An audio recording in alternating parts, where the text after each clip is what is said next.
నమస్కారం ఫ్రెండ్స్. అసలు తెలంగాణలో ప్రభుత్వాలు ప్రాబ్లమ్స్ కొని తెచ్చుకుంటున్నాయా అని భావిస్తే అవును అని జవాబు వస్తుంది. ఇప్పుడు ఇవాళే ఒక విచిత్రమైన ఘటన, అంటే out and out political decision వల్ల యావత్ తెలంగాణలో భూముల ధరలు అమాంతంగా పెరిగే ఒక సందర్భం ఏర్పడ్డది. ప్రభుత్వం ప్రతిపక్షమైన బీఆర్ఎస్ పార్టీని దెబ్బతీయడానికి లేదా వాళ్ళు రాంగ్ అని ప్రూవ్ చేయడానికి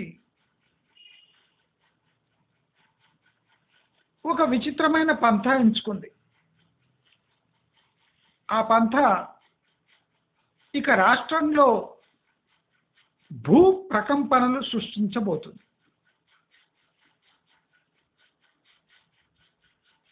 ప్రభుత్వం ఒక పని చేపట్టేటప్పుడు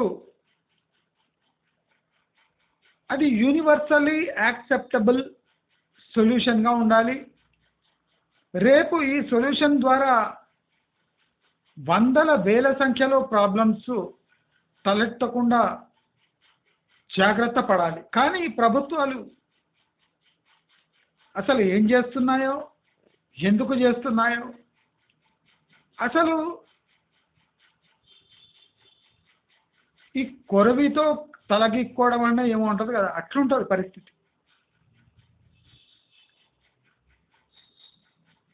ప్రశాంతమైన వాతావరణం సృష్టించి తగు రీతిలో ఒక ప్రాబ్లంని సాల్వ్ చేస్తే చాలా బాగుంటుంది. కానీ ఒకరిని పొలిటికల్గా దెబ్బతీయాలని ఒక పని చేపడితే అది అన్ని చోట్ల ఆటోమేటిక్గా కాపీ చేయాల్సి వస్తుందని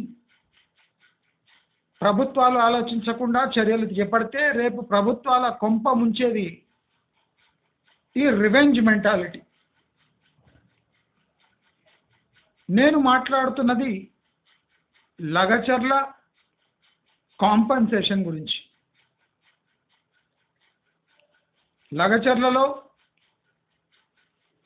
ప్రభుత్వము బీఆర్ఎస్ చేస్తున్న కుట్రను భగ్నం చేయడానికి ఒక పెద్ద ప్రాబ్లంనే సృష్టించింది. ఇది బీఆర్ఎస్ కూడా కోరుకున్న ఈ విధానం. అంటే ఇలా జరుగుతుందని బీఆర్ఎస్కి ముందే తెలుసు. అంటే ప్రభుత్వం మూర్ఖంగా ప్రవర్తిస్తుంది, దాని అడ్వాంటేజ్ తీసుకుందామని బీఆర్ఎస్ వాళ్ళు కూడా ఈ ట్రాప్ చేశారు. ఈ ట్రాప్లో ప్రభుత్వం సక్సెస్ఫుల్లీ పడిపోయింది. ఇప్పుడు లగచర్లలో కాంపన్సేషన్ చూస్తే ఎకరానికి 20 లక్షలు, 150 గజాల భూమి, ఆ భూమిలో ఇల్లు కట్టుకోవడానికి 5 లక్షలు, ప్రతి ఇంటికి అక్కడ వచ్చే ఇండస్ట్రీస్లో ఒక ఉద్యోగం, అంటే 20 లక్షలు పర్ ఎకరా కాంపన్సేషన్. గవర్నమెంట్ కాంపన్సేషన్ గుర్తుపెట్టుకోండి, గవర్నమెంట్ కాంపన్సేషన్ 20 లక్షలు. ఓకే, అది కాకుండా 150 గజాల భూమి, అంటే హౌస్ కోసం కావాల్సిన భూమి. అదే కాకుండా 5 లక్షలు ఇల్లు కట్టుకోవడానికి. అదే కాకుండా ప్రతి ఇంటికి ఒక ఉద్యోగం, అంటే సగటున నెలకు 10,000 ఒక ఉద్యోగం. మీరు టోటల్ ప్లస్ చేశారంటే, యాడ్ చేశారంటే ఒక ఎకరానికి దాదాపు 30 లక్షల పైన చెల్లించినట్టు అవుతుంది. 20 లేదని 25 నుంచి 30 లక్షలు లాంగ్ టర్మ్లో షార్ట్ టర్మ్లో చెల్లించినట్టు అవుతుంది. దీన్ని విజయంగా భావిస్తున్న ప్రభుత్వము చాలా పెద్ద తప్పు చేస్తుంది. You were led into a trap by BRS. లగచర్లను ఇండస్ట్రియల్ జోన్ కాకుండా చూడాలని బీఆర్ఎస్ తపనపడుతుందని అనుకొని ప్రభుత్వము ఒక పెద్ద తప్పడడుగు వేసింది. ఇప్పుడు కోస్గి, కోడంగల్ లాంటి డ్రాట్ ప్రోన్ ఏరియాస్లో మీరు ఎకరానికి 20 లక్షలు ఇస్తున్నారు అని ఒక అనౌన్స్మెంట్ కోస్గి, కోడంగల్, మహబూబ్ నగర్ యావత్ జిల్లాలలో పక్కనున్న జిల్లాలు మొత్తం ల్యాండ్ రేట్స్ని, గవర్నమెంట్ ల్యాండ్ రేట్స్నే 20 లక్షలకు తెచ్చి నిలబెట్టినట్టు అయింది. అంటే ఒక్క కాంపన్సేషన్ ఒక ఊరిలో 100 ఎకరాలు కొంటే అది 1000 ఎకరాలకు, లక్షల ఎకరాలకు ఆటోమేటిక్గా విస్తరిస్తుంది. ఎందుకు? ఒక drought prone area Kosgi, Kodangal, Mahabubnagar జిల్లాలు, వలస జిల్లాలు, గల్ఫ్కు తరలిపోయే జనాల జిల్లాలు, చుక్క నీరు అవైలబుల్ లేని జిల్లాలు, రాగులు, సజ్జలు, జొన్నలు వేసుకునే జిల్లాలకు మీరు ఇండస్ట్రియల్ అక్విజిషన్ కింద 20 లక్షలు పర్ ఎకరా ఇస్తుందంటే ఇప్పుడు యావత్ జిల్లాలు మొత్తము మా ల్యాండ్స్ తీసుకోండి, మా ల్యాండ్స్ తీసుకోండి అని ప్రభుత్వం వెంటపడే సిచ్యువేషన్ వచ్చింది. అంటే ఇది ప్రభుత్వానికి గర్వకారణమా అంటే లేదు, సూయిసైడల్. అంటే ఉరి బిగించుకున్నట్టయింది. ఇప్పుడు ఎక్కడ ఇండస్ట్రియలైజేషన్ ఎక్కడ పెట్టినా అంటే అతి ఘోరమైన డ్రాట్ ప్రోన్ ఏరియాస్లో 20 లక్షలు ఇచ్చి 150 గజాలు ఇచ్చి 5 లక్షలు ఇల్లు కట్టుకోవడానికి ఇచ్చి ప్రతి ఇంటికి ఒక ఉద్యోగం ఇస్తున్నారు అంటే ఈ మోడల్ తప్పకుండా ప్రతి ఇండస్ట్రియల్ జోన్లో already acquired properties, already acquired lands farmers కూడా గల్లా పట్టుకొని ప్రభుత్వాన్ని అడుగుతారు. అప్పుడు ప్రభుత్వం ఏం చేస్తుంది? ఇంకో పెద్ద వ్యాధి విస్తరిస్తుంది. ప్రభుత్వము వీళ్ళ ల్యాండే ఎందుకు తీసుకుంది, మా ల్యాండ్ ఎందుకు తీసుకోదు అని ఇప్పుడు పోటీ ఎదురవుతుంది. ఇప్పుడు అంతా విచిత్రమైన సిచ్యువేషన్ క్రియేట్ అవుతుంది. మొన్నటి వరకేమో మేము భూములు ఇవ్వము అన్నారు. ఇప్పుడు ఏమంటుందంటే వాళ్ళ భూమి తీసుకున్నాక మా భూమి ఎందుకు తీసుకోదు? ఎందుకంటే 20 లక్షలు, 150 గజాలు, 5 లక్షల క్యాష్, ఇంటికో ఉద్యోగం. ఎవడికొద్దు? ఎవడికొద్దు? అందరికీ కావాలి. అంటే పనికిరాని పోరంబోకు భూములకు, నీళ్లు లేని ఎడారి లాంటి భూముల్లో మీరు 20 లక్షలు ఇచ్చి ఇవన్నీ ఇస్తున్నారంటే బాగా పంటలు పండే భూముల్లో మీరు ఎంత ఇవ్వాలి? ఈ ప్రశ్న కూడా బయటకు వస్తాయి. అప్పుడు ప్రభుత్వాలు ఏం చేస్తాయి? ఇంత దర్జాగా బీఆర్ఎస్ని దెబ్బతీసే వ్యూహంగా మీరు లగచర్లలో 20 లక్షలు ఇచ్చేసారు, శబాష్. కానీ ఇదే 20 లక్షలు ప్రతి ఇండస్ట్రియల్ జోన్లో, ప్రతి అక్విజిషన్లో ఇవ్వగలరా? ఇప్పుడు జనాలు కావాలని ఇండస్ట్రియల్ జోన్స్ పెట్టండి అని డిమాండ్ చేస్తారు. ఇప్పుడు మొత్తం రివర్స్ అవుతుంది సిచ్యువేషన్. అంటే ప్రతి ఊరు మేము ఇండస్ట్రీస్ పెట్టుకుంటాం, మాకు ఇవ్వండి. ఎందుకంటే 20 లక్షలు ఇస్తారు, 150 గజాలు ఇస్తారు, 5 లక్షలు ఇస్తారు, ఇంటికో ఉద్యోగం ఇస్తారు. ఈ మోడల్ తప్పకుండా ఇప్పుడు కాంగ్రెస్ పార్టీ పాలించాలి, లేకపోతే నడ్డి బొక్కలు ఎదుగుతాయి. ఇది ఖాయం. ప్రతి ఊరు ఇండస్ట్రియల్ జోన్గా మారాలనుకుంటారు. ఎందుకు? 20 లక్షలు. వాళ్ళకు లోపల మనసులు లేకపోయినా, ఆ భూమి అనుకూలంగా లేకపోయినా ఇప్పుడు 20 లక్షల కోసమన్నా మేము ఇండస్ట్రీస్ పెట్టాల్సిందే అని ప్రతి ఎమ్మెల్యేపై ఒత్తిడి పెరుగుతుంది. అప్పుడు ప్రభుత్వాలు ఏం చేస్తాయి? ప్రభుత్వాల దగ్గర ప్రతి ఎకరా 20 లక్షలు కొనే దమ్ముందా? ఇప్పుడు ఇండస్ట్రియల్ పార్క్స్ నిలబెడితే ఇప్పుడు అక్కడ వచ్చే ఇండస్ట్రీస్ ప్రతి ఒక్క ఎకరానికి 20 లక్షలు ఇచ్చి కొనే వెసులుబాటు ఉందా? ఇండస్ట్రీస్ కొంటాయా? అది జరగని పని. అది పక్కన పెట్టండి. ఇప్పుడు RRR విస్తరణ. ఇప్పుడు RRR విస్తరణలో ప్రభుత్వ బేసిక్ రేట్ 20 లక్షలు. ఎటువంటి అడ్డమైన భూమిని మీరు ప్రభుత్వం ఎక్వైర్ చేసినా 20 లక్షలు ఇవ్వాల్సిందే. ఎందుకంటే గోస్గి కోడంగల్ మహబూబ్నగర్ జిల్లాల్లో మీరు ఇస్తున్నారు కనుక తప్పకుండా ఇవ్వాలి. ఆదిలాబాదు మారుమూల ప్రాంతాల్లో ల్యాండ్ అక్విజిషన్ చేసినా మినిమం రేట్ 20 లక్షలు.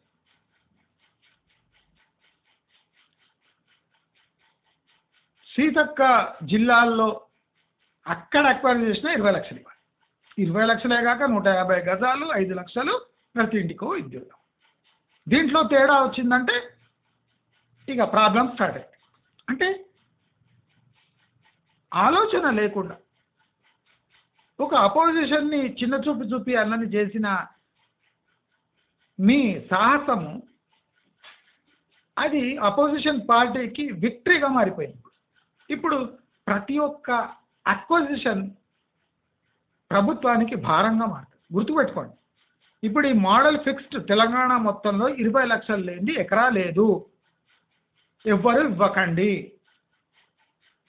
ప్రభుత్వమే 20 లక్షలకు తీసుకుంటే ఇక ఆర్ఆర్ఆర్ అవతల యావత్ మహబూబ్ నగర్లో, నల్గొండలో, కోస్గి కోడంగల్లో, వనపర్తిలో మొత్తం 20 లక్షల ఎకరా ప్రభుత్వ రేట్. అది ప్రభుత్వ కాంపన్సేషన్ రేట్ కాదండి, అది ప్రభుత్వ బేస్ రేట్. ఎంతమంది 20 లక్షలు పెట్టుకోండి. మొన్న 20 లక్షల అగ్రికల్చర్ క్యాల్కులేషన్ చెప్పిన మీకు. ఏ బేసెస్లో మీరు 20 lakhs అని ఫిక్స్ అయింది. ఇప్పుడు ఎక్కడ అక్విజిషన్ అయినా కోర్టు కేసులు అవుతాయి. కోర్టు కేసుల రెఫరెన్స్ ఏమవుతుంది? లగచర్ల కాంపన్సేషన్ ఒక బేస్గా మిగిలిపోతుంది. ప్రతి రైతు లగచర్ల కాంపన్సేషన్ మినిమం కావాలి అంటాడు. 5 లక్షలు 3 లక్షల ఎకరా ఉన్న బేస్ రేట్ ఉన్న ప్రాంతాల్లో కూడా 20 లక్షలు 150 గజాలు 5 లక్షలు ప్రతి ఇంటికో ఉద్యోగం. కోర్టు కేసు ఈ రెఫరెన్స్ ఇస్తారు. అప్పుడు ఏం చేస్తారు? అక్కడ ఇచ్చినందుకు ఇక్కడ ఎందుకు ఇవ్వరు అని ప్రభుత్వాన్ని ప్రశ్నిస్తారు కోర్టు. అప్పుడు ఏం చేస్తారు? అంటే ఆలోచన లేని కసితో చేసుకున్న డిసిషన్స్ రేపు ప్రభుత్వం యొక్క స్టెబిలిటీని డ్యామేజ్ చేస్తాయి. ఇదే బీఆర్ఎస్కి కావాల్సిన ఆయుధం. అది మీ చేతులారా ఆ శివాజీకి శ్రీశైలం దేవత ఎట్లా ఖడ్గం ఇచ్చిందో అట్లా మీరు లగచర్లలో చేసిన కాంపన్సేషన్ వల్ల బీఆర్ఎస్కి ఒక పెద్ద ఖడ్గం ఇచ్చినట్టే. 20 లక్షలు లగచర్లు ఇచ్చినప్పుడు మీరు శ్రీశైలం హైవేలో 13,000 ఎకరాలు ఏ రేటుకి తీసుకున్నారు అనే పెద్ద ప్రశ్న వచ్చి అక్కడ రైతులు తిరగబడతారు. తప్పకుండా తిరగబడతారు. తుక్కు కూడా అవతల మీరు ఎకరా ఎంత ఇచ్చిండ్రు? లగచర్ల ఎక్కడుంది? తుక్కు కూడా ఎక్కడుంది? శ్రీశైలం హైవే ఎక్కడుంది? కడతాలు ఎక్కడుంది? అంటే కడతాలు లగచర్ల ఒకటేనా అని అడుగుతారు. మీరు ఫ్యూచర్ సిటీలో పాడేసే ముష్టి 100 గజాలు 150 గజాలు ఎక్కడ? 20 లక్షల పర్ ఎకరా కాంపన్సేషన్ ఎక్కడ? అక్కడ 20 లక్షలు ఇచ్చి 150 గజాలు ఇచ్చి 5 లక్షలు ఇచ్చి ఇంటికో ఉద్యోగం. మరి అదే ఫార్ములా ఫ్యూచర్ సిటీలో మీరు ఇంప్లిమెంట్ చేస్తారా? ఫార్మాసిటీ అక్విజిషన్లో మీరు ప్రతి ఎకరాకు 20 లక్షలు ఇచ్చిండ్రా? 150 గజాలు ఇచ్చిండ్రా? 5 లక్షలు ఇంటి కట్టడానికి ఇచ్చిండ్రా? ఆ ఫ్యాక్టరీలలో ఒకరికి ఉద్యోగం ఇస్తారా? ఈ ప్రశ్నలు వస్తాయి. దీనికి జవాబు కాంగ్రెస్ పార్టీ ఇవ్వగలదా? ఇవ్వలేదు. ఖచ్చితంగా ఇవ్వలేదు. మరి ఇవ్వలేని పరిస్థితులు ఎదుర్కోవడానికి మీరు ఎందుకు ఇటువంటి పనులు చేసిండ్రు? అంటే లగచర్లో ఒక్కటేనా పరిమితమా, లేదా రాష్ట్ర వ్యాప్తంగా ఈ ఫామ్లో యూజ్ చేస్తారా? మీరు చేయను అన్నా యూజ్ చేయవలసిందే. ఇప్పుడు కాంగ్రెస్ ప్రభుత్వం ఫేస్ చేయబోయే ప్రాబ్లమ్స్ మీరు ఇప్పుడు కళ్ళారా చూడండి. సంతోషంగా పేపర్లలో పోజులు ఇస్తే కాదు, ఒక ఫార్ములా ఒక చోట యూజ్ చేసినామంటే అది లీగల్ అయిపోతుంది. It is legally challengeable. అంటే you can legally fight in courts. You can quote the example of Lagacharla and get the same compensation when the land is far better than Lagacharla. అంతే కదా? ముష్టి లగచర్లలో ఇచ్చేటప్పుడు ముష్టి లగచర్లలో ఇచ్చేటప్పుడు వలస ప్రాంతమైన లగచర్లలు ఇచ్చేటప్పుడు, నీళ్లు లేని ప్రాంతమైన లగచర్లలు ఇచ్చినప్పుడు, మరి సంపన్నమైన భూములలో అంటే నీళ్లు పారుతున్న భూములలో మీరు ఎంత కాంపన్సేషన్ ఇచ్చి మీరు ల్యాండ్ అక్విజిషన్ చేసుకోవాలి? బాగా పంటలు పండుతున్న భూముల వాళ్ళు ఎంత కాంపన్సేషన్ అడగవచ్చు? దీనికన్నా ఎక్కువ అడుగుతారు. 30 లక్షలు ఇవ్వండి, 150 గజాలు ఇవ్వండి, 5 లక్షలు ఇవ్వండి, ఇంటికో ఉద్యోగం ఇవ్వండి. ఈ ఫార్ములా ఎంత అంటే దారుణంగా ఉంటుంది. ఫ్యూచర్లో మీరు చూడండి. ప్రభుత్వాలు అంటే కోరి కోరి తెచ్చుకుంటున్న ప్రాబ్లమ్స్. మీరు లగచర్లలో ఇండస్ట్రియల్ పార్క్ పెట్టకపోయినా ఇంత ప్రమాదం ఉండేది కాదు. కానీ ఇప్పుడు కచ్చకు లగచర్లలో 20 లక్షలు ఇచ్చి ఇవన్నీ ఒక రైతుకి ఇచ్చి 100 ఎకరాల కోసం మీరు టోటల్ తెలంగాణ యావత్ తెలంగాణ ల్యాండ్ రేట్స్ మొత్తం ఒక 20 lakhs ఇచ్చి బేస్ ప్రైస్గా నిర్ణయించారు. ఇప్పుడు housing problem, industrialisation problem, basic road అక్విజిషన్కి ప్రాబ్లం. అంటే ఓవరాల్ తెలంగాణ డెవలప్మెంట్కి ఒక పెద్ద అడ్డుకట్ట వేసి 20 లక్షలు ఇచ్చి, అంటే కేసీఆర్ చేయని మూర్ఖపు పని కూడా ఈ కాంగ్రెస్ గవర్నమెంట్ సక్సెస్ఫుల్లీ చేసేసింది. కేసీఆర్ మైక్ పట్టుకొని ₹1 కోటి ఉట్టి గాలి మాటలు అన్నాడు. అది గాలిగానే పోయినాయి, అది లా కాలేదు. But it is compensation. KCR ఎంత కాంపన్సేషన్ చేసిండు? 13,000 ఎకరాలకు. ఆ 13,000 ఎకరాలు ఉన్నాయి, ఎక్కడ ఉన్నాయి? హైదరాబాద్ సంకలు ఉన్నాయి. లగచర్లు ఎక్కడుంది? జనాలు అడగబోయే ప్రశ్నలు ఇవి. దీనికి సమాధానం ప్రభుత్వం చెప్పలేదు. రాబోయే టైంలో తెలంగాణకు అంటే పెద్ద దిష్టి బొమ్మలాగా మారబోయేది లగచర్ల ఘటన. తన ఇమేజ్ డెవలప్ చేసుకోవడానికి, ఇమేజ్ నిలబెట్టుకోవడానికి యావత్ రాష్ట్రాన్ని స్తంభింపజేసే ఘటన లగచర్ల ఘటన. లగచర్లలో మీరు ఫార్మర్స్కి ఎంత డ్యామేజ్ చేసిండ్రో దానికన్నా ఎక్కువ damage political, economic, social damage ఈ కాంపన్సేషన్ వల్ల కాబోతుంది అని కాంగ్రెస్ ప్రభుత్వాన్ని నేను ఓపెన్గా హెచ్చరిస్తున్నా. ఈ కార్యక్రమం వల్ల ఫ్యూచర్లో మీ కాంగ్రెస్ పార్టీ ఇమేజ్ భయంకరంగా దెబ్బతింటుంది.